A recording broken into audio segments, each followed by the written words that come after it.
طلحہ شاید جاوید کو تک کر کچھ بک بھی رہا تھا۔ شائستہ تائی اپنے پورشن میں نمودار ہوئی۔ نازنین یخ پڑتی ریلنگ کے ساتھ آ کھڑی ہوئی۔ اسے یاد تھا کہ اس کے ہاتھ اس رات بے حد لرزش کا شکار تھے۔ نازنین کی کمزور ٹانگیں کانپ رہی تھی۔ حلق خشک ہو رہا تھا۔ صوفیہ کے ہاتھ میں وجدان تھا۔ وہ بھی کمرے کے دروازے میں کھڑی تھی۔ کئی آنسو ٹوٹ کر ان کی آنکھوں سے گرے تھے۔ رضا بھی سہما سا اپنی ماں کے پیچھے آ کھڑا ہوا تھا۔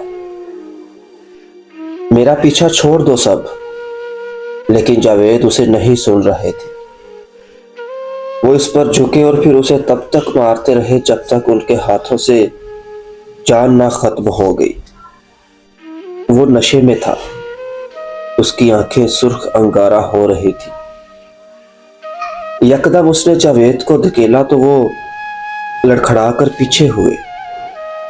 ان کا پورا وجود زلزلوں کی زد میں تھا۔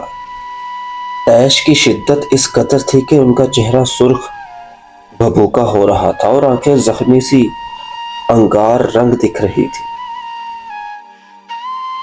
او بدبخت انسان، اللہ تجھے غرق کرے، اللہ کا کڑا عذاب نازل ہو تجھ پر طلحہ۔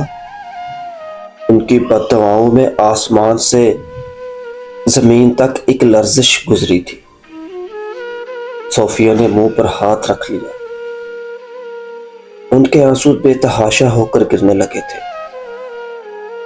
نازنین کی آنکھیں بل بل بہنے لگی۔ شائستہ دم سادے ساری کاروائی تک رہی تھی۔ تو اپنی بیوی کا قاتل ہے اور ایک قاتل کو میں اپنے گھر میں برداشت نہیں کر سکتا۔ میں کبھی ایک قاتل بدبخت اور حرام پینے والے کے ساتھ ایک چھت تلے نہیں رہ سکتا۔ کچھ دیر میں پولیس آنے والی ہے تجھے گرفتار کر کر لے جانے کے لیے۔ یہ ایک آخری داخلہ تھا تیرا اس گھر میں طلحہ۔ آج سے تیرا باپ تیرے لیے مر گیا ہے۔ آج سے طلحہ انصاری اپنے باپ کے لیے غرق ہو گیا ہے۔ ان کی آواز آخر میں لرزی تھی۔ طلحہ کی سرخ آنکھوں سے نشے کا پانی اترنے لگا۔ وہ منہ کھولے ساکت پتلیوں کے ساتھ صوفیہ کے ہاتھ میں تھامے وجدان کو دیکھنے لگا۔ اس کے وہم و گمان میں بھی نہیں تھا کہ ارم اس طرح بھی مر سکتی ہے۔ اسے یہ سب سمجھنے میں وقت لگ رہا تھا۔ وقت کا سامنا ہو رہا تھا۔ ارم کہاں ہے؟ عادل زمین پر ہاتھ رکھ کر سہارا لیتا بمشکل کھڑا ہو پا رہا تھا۔ جاوید نے آنکھیں سختی سے میچ لی تھی۔ نازنین کو اتنی دور سے بھی ان بند آنکھوں سے کئی آنسو گر کر کن پٹی میں جذب ہوتے ہوئے محسوس ہوئے تھے۔ وہ بہت اذیت ناک لمحہ تھا۔ وہ سانسوں کو زہر زہر کر دینے والا لمحہ تھا۔ وہ انکشاف کا لمحہ تھا۔ وہ عذاب کا لمحہ تھا۔ قبر کی مٹی تلے سو رہی ہے ارم۔ دفنا آیا ہوں میں اسے، اور جلدی سے تمہاری قبر پر بھی فاتحہ پڑھنے کا وقت مجھ پر وارد ہوگا طلحہ۔ میں تیری قبر پر ایک نگاہ تو کیا تھوکنا تک گوارا نہیں کروں گا۔ تو نے سب ختم کر دیا طلحہ۔ تو سب خوشیوں کو کھا گیا۔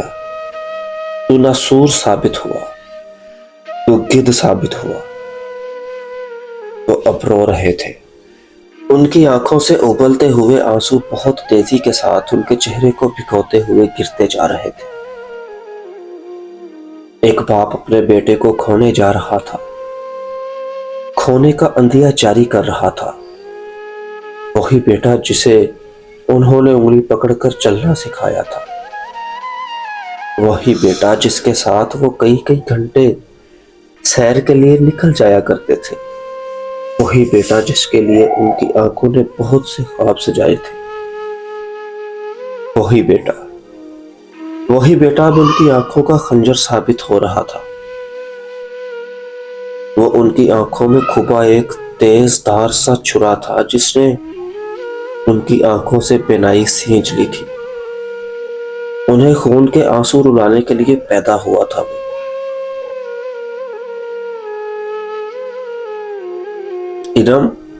ارم وہ کیسے؟ طلحہ اس قدر بے یقین تھا کہ پلک تک جھپکنا اس کے لیے محال ہونے لگا تھا۔ وہ جہاں کا تہاں رہ گیا تھا، اس کے قدم فرش کے ساتھ جم گئے تھے۔ میں نے کچھ نہیں کیا، میں نے اسے نہیں مارا۔ اگلے ہی پل گھر کے باہر کئی گاڑیاں ایک ساتھ رکنے کی آوازیں آئی تھی، پھر دروازہ تیزی کے ساتھ کھل کر بند ہونے کی آوازیں، پھر بھاگتے ہوئے قدموں کی آوازیں، اور اگلے ہی پل پولیس کی بھاری نفری گھر کے عین اندر موجود تھی۔ ان کے ہاتھ میں ہتھ کڑیاں تھیں،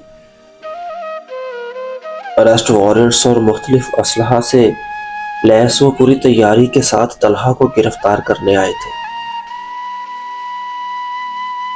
اس نے خوفزدہ نگاہوں سے پلٹ کر اس نفری کو دیکھا، پھر چہرہ پھیر کر بے یقینی سے جاوید کی جانب دیکھنے لگا۔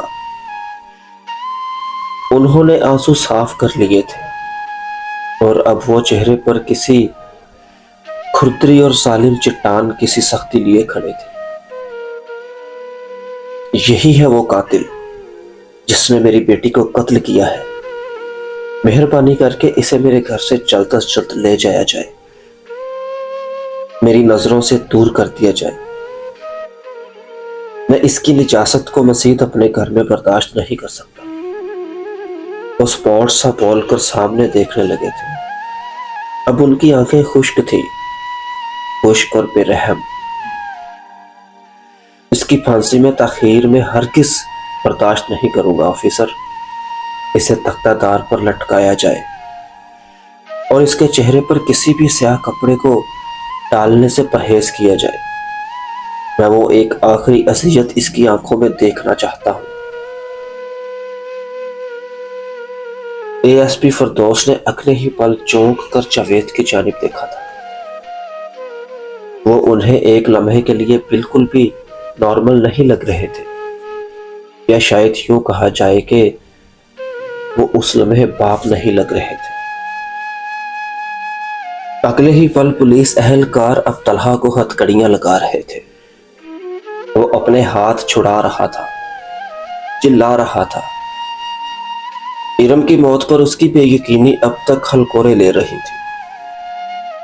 اسے جیسے یقین نہیں آ رہا تھا کہ یہ سب ان چند دنوں میں ہو گیا ہے، لیکن یہ سب ہو چکا تھا۔ اور پھر اس قدیم سے ظالم گھرانے نے طلحہ کی گرفتاری بھی دیکھی، اس کا واویلا، اس کا قیامت مچانا بھی دیکھا۔ اگلے چند لمحات میں سب کچھ سمٹ چکا تھا۔ گھر خالی ہو گیا تھا، سب ختم ہو گیا تھا۔ راکھ کا ڈھیر، تلاش، تباہ۔ جاوید نے اپنے قدموں کا رخ اپنے کمرے کی جانب پھیرا تھا، پھر وہ اپنے پیچھے دروازہ بند کر گئے۔ صوفیہ دہلیز پر ہی بیٹھی چلی گئی تھی۔ ان کے آنسو وجدان کے معصوم چہرے پر برابر گرتے جا رہے تھے۔ وجدان بھی رونے لگا تھا۔ شائستہ کی آنکھوں میں بھی ہلکی سی نمی چمکی تھی۔